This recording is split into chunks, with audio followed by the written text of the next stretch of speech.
Bonjour, bienvenue dans mes cours en vidéo. Notre nouvelle leçon va porter sur le rapprochement bancaire.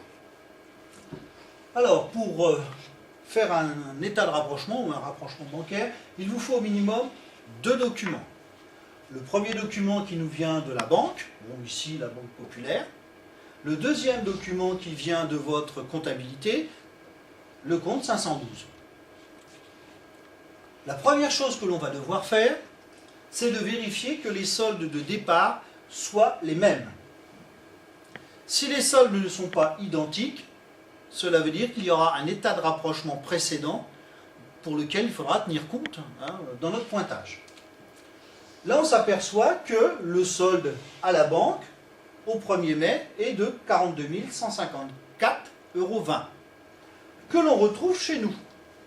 Donc, pas d'état de rapprochement précédent à utiliser. Donc, je vais le pointer. Une fois que l'on a pointé ça, on va s'apercevoir qu'il y a des sommes que l'on retrouve dans les deux documents. Une somme que l'on retrouve sur l'extrait bancaire, par exemple au débit, on doit la retrouver dans notre comptabilité au crédit. Le prélèvement EDF de 2033 que l'on a au débit du compte Banque Populaire, chez nous, on doit le retrouver au crédit. Et c'est exactement le cas. Donc, je vais lettrer ce document. Bien entendu, on pourrait pointer, on n'est pas obligé de faire un lettrage. Même chose pour une autre somme que l'on retrouve facilement, un chèque de 7 658,40 €, que l'on retrouve aussi dans notre comptabilité, mais au crédit. Autre somme, là aussi évidente, on a 100 € des deux côtés. Pour la banque, c'est un retrait de la banque, et chez nous, c'est un versement, c'est un retrait distributeur de billets. Donc là aussi, je vais lettrer, on en est à la lettre C. Alors, bien entendu, tout n'est pas toujours aussi simple. Certaines fois, on va devoir regrouper, refaire des calculs. Je prends un exemple. Pour une remise de chèque, la banque a toujours tendance à totaliser, prendre le total de la remise de chèque pour passer l'écriture. Mais chez nous, ces chèques concernent plusieurs clients, et si on a une comptabilité détaillée, on va avoir plusieurs comptes clients. Ce qui veut dire que si je prends notre exemple de la remise de chèque de 11 220, chez nous, on ne va peut-être pas retrouver 11 220 en une seule somme, mais il va falloir retrouver les autres sommes qui correspondent. Est-ce que c'est le cas ici?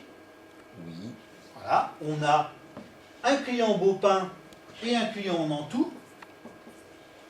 Si on additionne leurs deux sommes, on s'aperçoit que ça fait bien les 11 220 de la remise de chèque. Qu'est-ce qu'il nous reste à faire maintenant? Une fois que l'on a fait notre lettrage, qu'on s'aperçoit qu'on ne peut pas trouver d'autres sommes, on va mettre en évidence les sommes qui ont été non pointées. Donc on voit qu'on a une somme de 2351,70 sur le relevé de banque au débit. On a une somme de 258,37 au crédit sur le relevé bancaire. Et dans notre comptabilité, on s'aperçoit là aussi qu'on a un 250 au débit et un 1258,65 au crédit. Alors, que veulent dire ces sommes non pointées?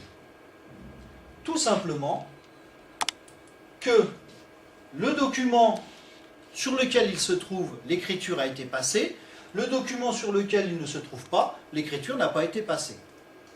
Je prends comme exemple le versement d'espèces. On a versé en banque 250 €. Le problème, c'est que c'était le 29 mai, et donc la banque n'a pas eu le temps de l'enregistrer dans sa comptabilité, donc elle n'apparaît pas dans le relevé bancaire. Donc cette somme-là sera à régulariser sur le document que nous allons voir juste après, l'état de rapprochement. Voilà. Prochaine étape, donc, l'état de rapprochement. Alors, une fois que l'on a réalisé notre pointage sur les deux documents, il va falloir s'attaquer à l'état de rapprochement. Donc, je le rappelle, nous avons deux documents à disposition, le document de la Banque Populaire et le compte 512 dans notre comptabilité.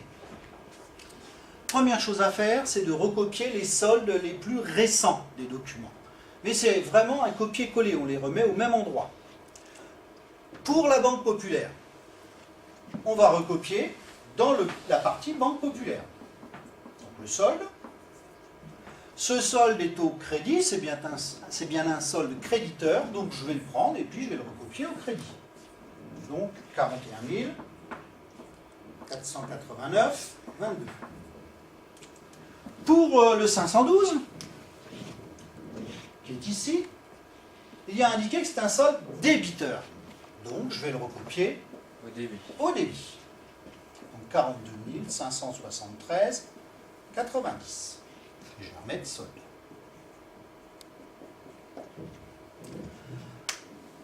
Deuxième étape, on s'est rendu compte que dans notre compte 512, on avait deux sommes qui apparaissaient. Donc nous, on les avait bien dans notre 512, mais ils n'étaient pas sur la Banque Populaire. Donc on va les replacer à la Banque Populaire. Mais rappelez-vous, les banques fonctionnent à l'envers. Quand on met un débit chez nous, c'est un crédit à la banque. Ce qui veut dire que les 1258,65 qui sont au crédit chez nous, on va les retrouver Au débit. Au débit de la banque. C'est-à-dire, le stylo de la même couleur, 1258,65 et c'est un chèque 45,22. Même raisonnement pour le versement. On a un versement qui était au débit chez nous, donc les 250 €, je vais les retrouver au crédit de la banque. Au crédit de la banque. Versement. Je fais le même raisonnement avec la partie Banque Populaire, le compte 512. Ça veut dire que la Banque Populaire, on avait retrouvé sur le relevé bancaire deux sommes que nous n'avions pas. Donc on va les recopier, mais là aussi en sens inverse. Ça veut dire que le prélèvement Veolia, qui était au débit, chez moi, je vais le retrouver au crédit. Donc 2351,70. Et je vais remettre PVT Veolia. Le libellé est très important pour la suite des opérations. Même chose pour le virement du client, qui était au crédit à la Banque Populaire. Donc chez moi, je vais le retrouver au débit. Au débit. Virement, c'est client. J'ai mes quatre sommes qui viennent d'être ventilées dans mon état de rapprochement. Donc à partir de là, j'ai plus qu'à faire les totaux. Donc là, celui-là il est assez simple, 2351,70. Si j'additionne ça, je l'ai déjà fait, ça permettra de gagner du temps. 42 832,27. Il en manque un bout. 42 832,27. Même chose de l'autre côté. 1258,65 et 41 739,22. Mon travail pour vérifier que mon état de rapprochement est exact, ça ne veut pas dire qu'il est bon. Moi, j'aurais pu inverser l'ensemble de mes chiffres, j'aurais peut-être le bon résultat, mais là, j'aurais tout fait à l'envers. Donc, je vais faire la différence pour trouver le solde. Si je calcule ma différence, je trouve 40 480,57. Je refais mes totaux finaux, 32,27, pour vérifier que j'ai bien débit égal crédit. Je fais le même travail avec la banque, parce que pour le moment, je ne peux pas vérifier si mon rapprochement bancaire est correct. Donc, je trouve là aussi, en faisant la différence, un solde de 40 480,57. Je refais mon addition, je retombe bien sur mes pieds avec 41 739,22. La chose intéressante, et là vous pouvez le constater, c'est que mes deux soldes sont identiques. Et à partir de là, je peux dire que mon rapprochement bancaire est logique, correct, et je vais pouvoir passer aux écritures comptables, qui est la troisième étape. Voilà. Alors, une fois qu'on a fait notre état de rapprochement, qui est encore ici, on va passer l'écriture, parce que si on ne fait pas d'écriture comptable, tout ce qu'on vient de faire ne sert à rien, le mois d'après, on aura toujours les mêmes manques. L'écriture, c'est assez simple à passer. La moitié est déjà faite. Alors, vous voyez, je n'ai pas indiqué le côté Banque Populaire, puisque nous travaillons dans notre entreprise, c'est le 512 qui nous intéresse. La Banque Populaire, elle, fera son travail dans son coin. On va passer en écriture comptable les deux éléments que l'on avait repérés comme manquants dans notre comptabilité. Pourquoi l'écriture est déjà à moitié passée? C'est tout simple, il suffit de savoir lire. Vous avez le compte 512, vous avez la somme au crédit, qui est ici. Vous voyez, il y a un lien. Donc je vais recopier ça. Donc la date, on fait ça au 31 mai, le numéro de compte 512 100 et au crédit pour 2351,70.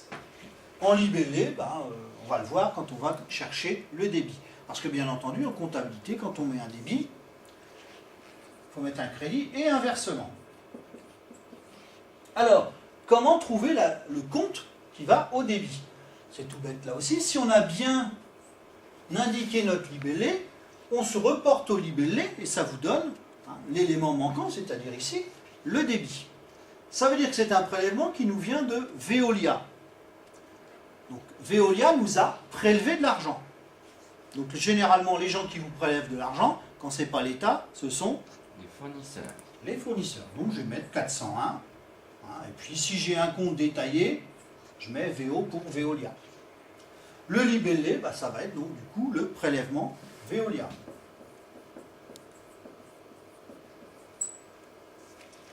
Dans le même esprit, on va passer la deuxième écriture, puisque là on a traité que la moitié du problème. Et là aussi, je reprends mon 512, mais c'est un débit de 258. Donc, le 31, on a le 512 100 pour 258,87 € au débit. À partir de là, je vais lire ce qu'il y a dans mon libellé, et c'est le virement d'un client. Donc c'est un client qui m'a viré de l'argent. Là, on n'a pas d'autre solution, c'est le client qui m'a payé. Je vais utiliser 411. Alors, si on a nommé ce client, il faudrait se rappeler comment il s'appelait. Sinon, on trouvera son nom dans notre comptabilité. Et ça va aller au crédit. Donc, je vais mettre virement client. Je rappelle une petite règle de base. Deux questions à se poser. D'où vient l'argent vous procure le crédit du compte? Et bien, si on vérifie, vous voyez, d'où vient l'argent d'un client? Donc, le client est au crédit. Qu'est-ce que je fais de cet argent? Cet argent va sur mon compte en banque. C'est pour ça que cette question, qu'est-ce que je fais de cet argent, vous donne le débit et compte en banque est au débit. Bon, après, on peut totaliser pour vérifier si débit égale crédit. Là, on a deux sommes, on voit qu'on n'a pas de risque d'erreur important. Voilà, alors, ce qu'il faut quand même savoir, c'est que là, on est parti sur un exemple très simple. Un état de rapprochement peut être beaucoup plus complexe, avec des effets de commerce, des intérêts de remise à l'escompte, que la banque globaliserait, ce sera à nous d'aller chercher le détail. Mais la technique sera toujours la même. Après, c'est simplement la difficulté des sommes pointées ou non pointées qui apparaîtra. Voilà, j'en ai terminé avec cette deuxième leçon, cette leçon sur mes cours en vidéo. À une prochaine fois.